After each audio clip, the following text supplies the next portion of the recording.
In today's video, I'm going to teach you how to get Cloudflare Account ID. By the end, you'll know exactly where to find it and how to copy it confidently for use in integrations, automations, or API setups. First, open your Cloudflare account.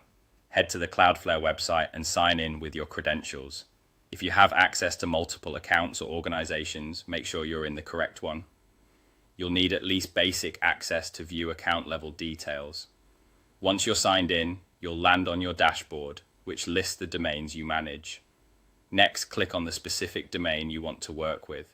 Any domain in the account will do for this task because the account ID is tied to the account, not just a single domain.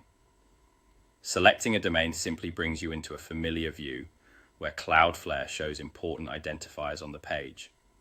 When you click into the domain, you'll land on its overview page by default.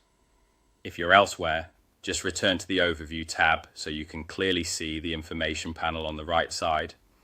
On the right side of the Overview page, look for the section labeled API or something similar.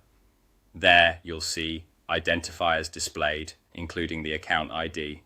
It's typically a long alphanumeric string. You might also notice a zone ID nearby, which is specific to the domain you're viewing.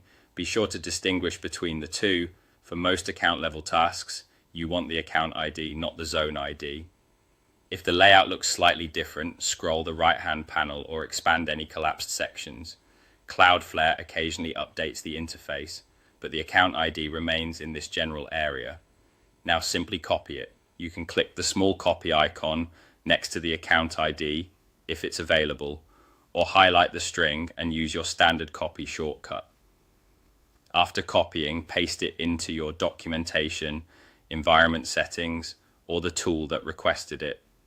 While the account ID isn't a secret like a password or an API token, treat it with care and only share it where it's needed. Always double check that you pasted the account ID rather than the zone ID to avoid configuration errors. That's it. Open your Cloudflare account, click into a specific domain, look to the right under the API section to find your account ID and copy it. Keep it handy and organized for future use. Thanks for watching, and if this helped you, consider following along for more clear, step-by-step guidance on essential setup tasks.